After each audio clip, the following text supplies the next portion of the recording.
सबको मेरे चैनल के अंदर स्वागत है। आज अपन लोग पढ़ने वाले हैं ह्यूमन हेल्थ एंड डिजीजेस वाला चैप्टर। तो यह वीडियो पूरा इंट्रोडक्शन वीडियो होने वाला है, जिसमें हम लोग ओवरऑल चैप्टर का अप्रोच देखेंगे कि भाई इस चैप्टर में कंटेंट क्या होने वाला है, आखिर क्या क्या चीज़ें हम लोगों को इस चैप्टर के अंदर पढ़नी है और क्या क्या चीज़ें हम लोग स्किप कर सकते हैं, क्योंकि चैप्टर का वेटेज 3 से 4 मार्क्स का है। सो आई वुड सजेस्ट कि भाई मत खो मार्क्स को, एंड लाइक इसमें से कंफर्म क्वेश्चंस भी आते हैं, so it's more easy. And ये एक ऐसा चैप्टर है जिसको तुम्हें ज़्यादा पढ़ने की जरूरत नहीं है, सिंस ये पूरा का पूरा तुम्हारा नॉलेज एंड जीके बेस्ड होने वाला है। बस कुछ चीज़ें हैं इंपॉर्टेंट जिसको याद रखना है, जैसे कि इम्यून सिस्टम क्या हो गया, उसके बाद इम्यूनिटी के टाइप्स हो गए, इन दोनों के ऊपर कंफर्म क्वेश्चन आते हैं। इसको स्किप किया भी चलता है क्योंकि इसके क्वेश्चन जनरली इसके मैंने बोला कि ये वाला जो चैप्टर है इसको अपन लोग बेसिकली 4-5 पार्ट में डिवाइड कर सकते हैं। तो सबसे पहला पार्ट जो हम लोग कवर करने वाले इस चैप्टर में नेक्स्ट, यानी कि तुम्हारे बॉडी के पास डिफेंस मैकेनिज्म होता है किससे लड़ने के लिए, किसी भी टाइप का वायरस हो। अब फॉर एग्जांपल यहाँ पे तुम्हारे बॉडी का सेल है, ठीक है, ये वायरस तुम्हारे बॉडी के सेल को अटैक होने आएगा, लेकिन सेल तो बोलेगा नहीं आ जा भाई मेरी मतलब मुझे मार के जा, ऐसा तो करेगा नहीं। तो फिर इसके लिए इसके पास क्या रहता है, व्हाइट ब्लड सेल जैसे काफी सारी चीजें होती है जो काफी ज्यादा उसको डिफेंस में लाता है। तो यहाँ पर हो गया, तो बस बेसिकली इम्यूनिटी का मतलब वही होता है डिफेंस मैकेनिज्म। तो अपन लोग वही इम्यूनिटी देखने वाले, जिसमें दो टाइप होते हैं। इनेट होता है, इनेट का सिंपल सा मतलब होता है जो तुमको बचपन से मिला रहता है, ठीक है। एक्वायर्ड का मतलब होता है उम्र के साथ साथ एवोल्यूशन के साथ। एक्वायर्ड का मतलब ये होता है कि के साथ या एज के साथ जो रहता है इम्यूनिटी बढ़ती है। एंड अगर तुम्हारा एज ज़्यादा ही ओल्ड हो चुका है तो फिर इम्यूनिटी भी वैसे ही कम होती है। तो इसके दो टाइप होते हैं, होता है एक्टिव एंड पैसिव। अगर तुमको ग्रामर पता है तो एक्टिव का मतलब सीधा ही बोलते हो आई लव यू, पैसिव का मतलब पॉल बोल रहा था कि जॉन को पसंद करता है। तो ठीक है, तो बस यही एग्जांपल है। एंड तो वैसे अपने पास दो टाइप होते हैं, नेचुरल होता है जो ऑब्वियसली नेचर से मिलता है, एंड आर्टिफिशियल होता है जिसका सिंपल सा मतलब है, आर्टिफिशियल में जाएंगे तो अपन आता है वैक्सीनेशंस। तुम लोग वैक्सीनेशन लेते हो जैसे कि BCG हो गया, उसके बाद हेपेटाइटिस हो गया, उसके बाद चिकन पॉक्स हो गया, है ना। तो ये होता है वैक्सीनेशन आर्टिफिशियल का। नेक्स्ट होता है cell of immune system. Immune system के पास दो टाइप के, एक तो सेल होते हैं लिम्फोसाइट होता है, मोनोसाइट होता है। मोनोसाइट होता है। अब इसमें भी काफी ज्यादा टाइप आ जाते हैं, जैसे कि हमारे पास आता है टी लिम्फोसाइट जो इवॉल्व होता है थाइमस में, ठीक है, जो थाइमस में इवॉल्व होता है उसको अपन टी लिम्फोसाइट बोलते हैं। नेक्स्ट होता है हमारे पास आता है बी लिम्फोसाइट भी आता है, और एक आता है बी लिम्फोसाइट जो बेसिकली तुम्हारे बॉडी के बोन मैरो में इवॉल्व होता है, ठीक है, ये होता है। उसके बाद मोनोसाइट आता है जिसके क्या आते रहते हैं, एसिडोफिल होता है, बेसोफिल होता है, न्यूट्रोफिल होता है, और इसका बेसिकली अपन लोग पता चलता है उनके स्टेनिंग करवा के, ठीक है। नेक्स्ट होता है वैक्सीनेशन के बारे में। वैक्सीनेशन काफी इंपॉर्टेंट होता है, बेसिकली इसमें अपन लोग पढ़ने वाले कि वैक्सीनेशन का प्रोसेस क्या होता है। तो इतना तो पता है कि देखो तुम्हारे पास कोई भी मतलब क्या बोलते हैं कोई भी टाइप का माइक्रो ऑर्गेनिज्म होता है तो उसको कमजोर करते हैं dead micro organism. Basically dead microbes का इस्तेमाल करते हैं, उसको वीक करवाए, उसको कमजोर करवाते हो, एंड उसको वीक करवाने के बाद वैक्सीनेशन में डालते हो, क्योंकि वैक्सीनेशन एंड एंटीबॉडी का मतलब होता है ऐसे बॉडी को प्रेजेंट करना to fight against the antigens या के लिए। तो अपन लोग इम्यूनिटी वाले सेक्शन ये सब पढ़ने वाले कि इम्यूनिटी होता है कि बॉडी का डिफेंस मैकेनिज्म होता है कि मतलब कोई भी वायरस बॉडी को अटैक करने आता है तो बॉडी अपना इर्द ये बनाता है। अब इसके भी इम्यून के काफ़ी ज़्यादा टाइप्स आते हैं, अगर तुम लोगों को बताने जाओ, जैसे कि आते हैं स्किन हो गया, उसके बाद सेरम होते हैं, उसके बाद इवन तुम्हारे आंसू जो रहते हैं ना वो भी काफ़ी सही से मतलब इनबॉर्न इम्यूनिटी की तरह काम करता है। एक होता है एक्यूरेट होता है जो बेसिकली उम्र के साथ बढ़ता है, उसके दो टाइप होते हैं, एक्टिव होता है, नेचुरल होता है, आर्टिफिशियल होता है। आर्टिफिशियल का सिंपल सा मतलब होता है वैक्सीनेशन एंड पैसिव होता है। पता है पॉजिटिव लग रहा है, कोई पॉजिटिव नहीं है। पैसिव का सिंपल सा मतलब होता है जो तुमको इनडायरेक्टली मिलता है। फिर अपन लोग सेल ऑफ इम्यून सिस्टम भी पढ़ लेते हैं, जैसे कि दो मेन टाइप होते हैं, लिम्फोसाइट एंड मोनोसाइट होता है। लिम्फोसाइट में दो टाइप हो गया, T lymphocyte, B lymphocyte, and vaccination होता है जिसका प्रोसेस के बारे में अपन लोग पढ़ेंगे। एंड एंटीबॉडी के अंदर अपन लोग उसके स्ट्रक्चर के बारे में भी पढ़ने वाले हैं, लाइक ऐसे टाइप के डाइसल्फाइड बॉन्ड से अटैच्ड होता है, तो ये उसका स्ट्रक्चर हो गया। एंड दिस इज हाउ, तो ये अपना फर्स्ट वाला सेक्शन किधर होता है। सो आगे अब सेकंड सेक्शन की तरफ बढ़ते हैं। तो अपन लोग अगले सेक्शन के बारे में, दैट इज ब्लड ग्रुप के बारे में। लाइक देखो दोस्तों, हमें पता है कि हमारे पास कितने टाइप के ब्लड ग्रुप्स होते हैं। ठीक है। तो ब्लड ग्रुप का फॉर्मेशन भी पढ़ेंगे। दैट इज अपने पास 3 टाइप के ब्लड ग्रुप होते हैं, ए बी ओ टाइप के ब्लड ग्रुप, जिसके बाद जो कार्ल लैंडस्टाइनर नाम के साइंटिस्ट रहते हैं, इन्होंने इसके बारे में ये किया था। एंड उसके बाद नेक्स्ट होता है आरएच फैक्टर। आरएच फैक्टर काफी इंपॉर्टेंट फैक्टर है, क्योंकि आरएच फैक्टर से ही तुम लोगों को एरिथ्रोब्लास्टोसिस फेटालिस के बारे में पता चलेगा। अभी एरिथ्रोब्लास्टोसिस फेटालिस काफी इंपॉर्टेंट होता है, क्योंकि एग्जाम में कम से 2 मार्क्स का क्वेश्चन इसके ऊपर पूछ लेते हैं, या फिर तुमको शॉर्ट में भी पूछ सकते भाई कौन सा डिजीज होता है ब्लड रिलेटेड, तो एरिथ्रोब्लास्टोसिस फेटालिस बोलेंगे, डिस्कस कर लूंगा। ठीक है, अभी आरएच फैक्टर के बारे में बात कर लेते हैं। आरएच फैक्टर जो चीज होता है ना, हमें कुछ कमाल के बंदर रहते हैं, रिसस मंकी उनको बोलते हैं, तो उनमें सबसे पहले ये पाया गया था। एंड अब तुमको पता है कि भाई इंसान का एवोल्यूशन बंदरों से ही हुआ, सो इसलिए इंसानों के अंदर भी ये पाया जाता है, जिसको अपन लोग आरएच फैक्टर बोलते हैं। एंड ये डिसाइड करता है कि तुम्हारे पास एंटीजन जो रहेगा ब्लड ग्रुप पॉजिटिव होगा या नेगेटिव।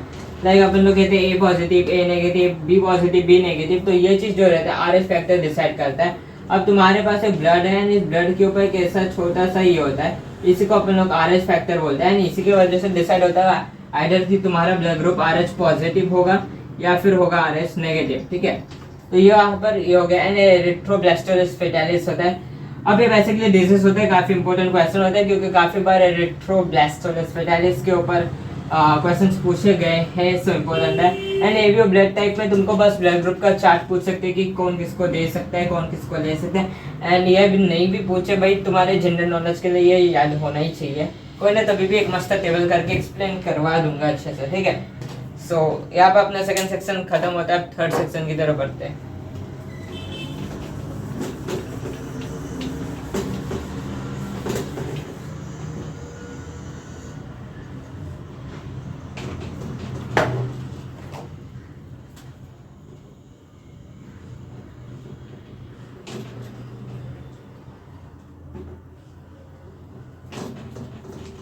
वीडियो का देखना लगे मैं भी।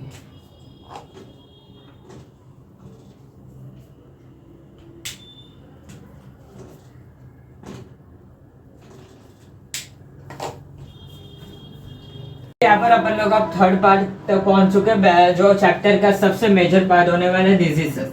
अब इसको पढ़ाने का अप्रोच सिंपल सी बात है, अगर तुमको बताने जाओ तो बायो में जो 12th स्टैंडर्ड में सीन क्या चलता है ना, कि ये वाला जो पार्ट रहते हैं डिजीजेस, उसमें हम लोग ये देखते हैं लाइक अपने पास बोर्ड्स में जो क्वेश्चन होते हैं, अगर बोर्ड में इसके रिलेटेड क्वेश्चंस बहुत ही कम आते हैं। इसके पीछे का रीजन ये है क्योंकि इसके मेजॉरिटी क्वेश्चन जो रहते हैं तुम्हारे प्रैक्टिकल्स में होते हैं।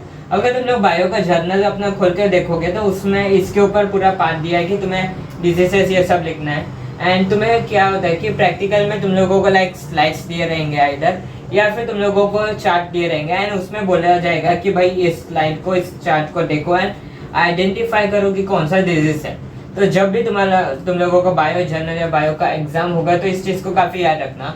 और भाई कमेंट करो अगर तुमको जर्नल्स एंड बायो प्रैक्टिकल के ऊपर भी डिटेल वीडियोस चाहिए तो।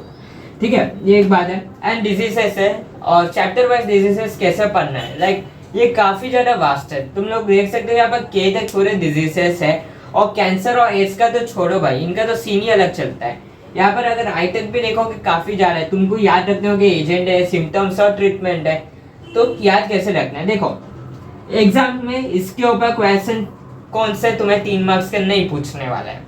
अगर ये क्वेश्चन तुम्हें आया 4 मार्क्स का भी, तो क्या पूछेगा, मलेरिया पूछेगा, एमोइबेसिस पूछेगा, थाइफॉइड पूछेगा, कोई भी डिजीज पूछेगा, 4 डिजीज, तुम्हें सिर्फ 2 पॉइंट लिखना है। तो बेस्ट है, मैं क्या बोलता हूँ ना कि अगर तुमको सारे ही लिखने से अच्छा तुम सिर्फ ये, अगर तुम लोगों को एग्जाम में पूछा कि भाई मलेरिया के बारे में लिखो, तो तुम उसका एजेंट लिख लो कि भाई फीमेल एनोफिलिस मस्कीटो से फैलता है, और सिम्टम्स लिख लो। भाई सबका सिम्टम्स एक ही होता है कि भाई कम से कम बुखार तो चढ़ता ही है, तो बस उसी को लिख सकते हो। एंड ट्रीटमेंट बेसिकली देखा जाए तो सिर्फ 1 मार्क्स के क्वेश्चन के लिए पूछते हैं, जैसे कि एलिसा हो गया, ब्लॉट हो गया, ये कुछ ट्रीटमेंट होता है जिसके बारे में स्पेसिफिक क्वेश्चन आते हैं। तो तुमको भी सारे ट्रीटमेंट्स नहीं पढ़ना है। हाँ, बट कैंसर की कुछ ट्रीटमेंट पढ़ने पाते हैं जो सिंपल सी बात है, लाइक फिजियोथेरेपी होता है, केमोथेरेपी होता है, रेडिएशन थेरेपी होता है, एंड उसके बाद आजकल नेचुरोथेरेपी भी आ रहा है। सो बस उसके बारे में लिखना है। सो अपन लोग कवर करने वाले इन सब के बारे में, और मैं डिटेल में भी बताऊंगा। बट थिंग इसकी डिटेल में जाने से इम्पोर्टेंट ये है कि एग्जाम में क्या क्या आने वाला है। एग्जाम में तुम लोगों को क्वेश्चन पूछेंगे कि इसके बारे में लिखो, 4 डिजीजेस लेंगे, तुम्हें 2-2 पॉइंट ही लिखना है। तो आई वुड जस्ट सजेस्ट कि क्यों पूरा पढ़ना जब तुमको सिर्फ 2 ही पॉइंट लिखना है। तो कोई भी अच्छा खूबसूरत से 2 पॉइंट लिख लो, एक पॉइंटर लेकर लिख लो एंड उसी को बस एक्सप्लेन कर लेंगे ना भाई, 2 वर्ड बता दे भाई, पूरा आंसर मैं खुद लिख लूंगा।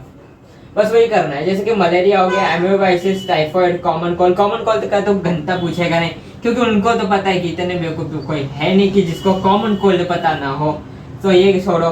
एसके मेजोरिटी इंपॉर्टेंट अगर बताने जाओ तो इंपॉर्टेंट मलेरिया आता है, एस्केरिसिस, एलिफेंटिसिस, रिंगवॉर्म और एमोबाइसिस। ये 1 2 3 4 5, ये 5 बहुत इंपॉर्टेंट है। हाँ, डेंगू के बारे में इतना पूछता नहीं क्योंकि उसको भी पता है डेंगू का बस कॉजेटिव एजेंट अलग है। यहाँ पर फीमेल एनोफिलिस मस्कीटो है तो यहाँ पे एडिस एजिप्टी है, बस इतने का ही फर्क है। बाकी उसका सिम्टम्स और कॉजेस, ट्रीटमेंट सब एक ही होने वाला है। तो ये हो गया तो तुम्हारा ये भी इजीली हो जाएगा, बस एजेंट को याद रखना है। तो अब कैंसर की तरफ आते हैं। कैंसर में तुम्हारे पास टाइप्स आते हैं जैसे कि कार्सिनोमा, सैक्रोनोमा, उसके बाद लिम्फोमिया, लिकोमिया, ऐसे टाइप, एंड एरिसोनोमा। एंड उसके बाद ट्रीटमेंट होते हैं, जैसे मैं पहले बोला था, नेचुरोथेरेपी, फिजियोथेरेपी लिखना है, एंड कॉजेस लिखना है। कॉजेस की तरफ बढ़ते हैं, जो होता है एडल्सेंस एंड ड्रग्स। ये वो वाला चैप्टर है जिसको कॉलेज में एंड हर जगह टीचर काफी सही से स्किप करने वाले हैं। अब एडोलेसेंस का सिंपल सा मतलब होता है हमारे जैसे उम्र वाले हमारे साथ कैसे चीजें होते हैं, बदलाव बॉडी के, फिजिकली, मेंटली, सेक्सुअली वगैरह वगैरह सारे डेवलपमेंट्स के बारे में। इंपॉर्टेंट एडोलेसेंस घंटा के बोर्ड वाले क्वेश्चन नहीं पूछने वाले, बोर्ड वालों को भी इग्नोर करना अपने को। ड्रग्स इंपॉर्टेंट है, एग्जाम में ड्रग्स का क्वेश्चन इंपॉर्टेंट है, ठीक है। तो ड्रग्स काफी इंपॉर्टेंट है क्वेश्चन। तो हमारे पास यहाँ पे उससे पहले मेंटल हेल्थ के बारे में पढ़ने वाले हैं, जिसके बारे में कोई एग्जाम में नहीं पूछने वाले, तो इग्नोर मार सकते हो। ड्रग्स के अंदर तुम्हें बस याद होना चाहिए कि कौन से ड्रग्स बनता कैसे है, जैसे कि ओपिएट्स हो गया, उसके बाद ओपिएट बनता है पेपेरोवेरा, सोमनिफेरम, और ऐसे प्लांट्स क्या होता है, कैनिबॉइड्स होता है, एग्जांपल याद रखना, मानिजुना वगैरह वगैरह। कोकेन होता है, एरिथ्रोक्सिलम कोका ड्रग्स, एरिथ्रोक्सिलम कोका होता है जो बेसिकली पौधा होता है जिससे अपन लोगों को कोकेन मिलता है। एंड इसका इफेक्ट क्या होता है, like physical, mental problem, retardation and ये सब। तो ये एक छोटा सा बात है। इम्पोर्टेंट अगर बताने जाओ तो इम्पोर्टेंट यहाँ पर ड्रग्स वाला पार्ट सिर्फ इम्पोर्टेंट है, दैट इज इनके कॉजेस क्या है या फिर कहते इनका ओरिजिन क्या है, इसको काफी इम्पोर्टेंट याद रखना है। बाकी इसको नहीं करोगे चलेगा, एडोलेसेंस को स्किप मारोगे तब भी चलेगा क्योंकि किसी को नहीं पड़ी है तुम्हारी जिंदगी में क्या जा रहा है। एंड इफेक्ट्स भी स्किप करोगे तो चलेगा। सो इम्पोर्टेंट बस यही है। एंड हाँ, इम्पोर्टेंट मतलब इतना इम्पोर्टेंट है, इतना इम्पोर्टेंट है कि अगर ये चैप्टर तुम्हारे सेमेस्टर में हो, प्रीलिम्स में हो, बोर्ड्स में हो, तो इनके ऊपर 1 मार्क का क्वेश्चन कंफर्म आने वाला है। सो आई वुड जस्ट सजेस्ट कि भाई इसकी कॉजेस को अच्छे से याद रख लो। चल, उसका भी टेबल बना के दे दूंगा ताकि तुम लोग 1 शॉट के टाइम भी उसको एक स्क्रीनशॉट लेके अच्छे से पढ़ सको। सपोर्ट करना बस। एंड ये हो गया तो बस इतना ही इम्पोर्टेंट है, लाइक तुमको ओरिजिन ये करना है। एंड ये कुछ इफेक्ट्स होते हैं, लाइक कोई नहीं पूछने वाला उसको भी। सो इसी के साथ अपना ये पूरा चैप्टर का मैं तुम लोगों को एक डिटेल एनालिसिस दे चुका। भाई चैप्टर में अपने लोगों को करना क्या है, चैप्टर को पढ़ने का अप्रोच क्या होने वाला है, क्या क्या इंपॉर्टेंट होने वाला है, क्या क्या तुम लोग चाहो तो स्किप कर सकते हो। लाइक मैंने स्टार मार्क मार दिया हूँ कि कौन सा इंपॉर्टेंट है, कौन सा स्किप किया जा सकता है, बिकॉज चैप्टर बड़ा है, काफी अच्छे खासे वेटेज का है। कंफर्म क्वेश्चंस बता सकते हो, तो भाई 4 मार्क्स स्किप करने का कोई मतलब ही नहीं बनता। सो या काफी है, ये ओवरऑल अप्रोच हो गया इस चैप्टर का। एंड अगले वीडियो से अपन लोग चालू करेंगे ये सबको एक एक करके। लाइक नेक्स्ट वीडियो में मैं इम्यूनिटी को ही कवर करने वाला हूँ। So with it, stay tuned, like, subscribe the channel. Thank you.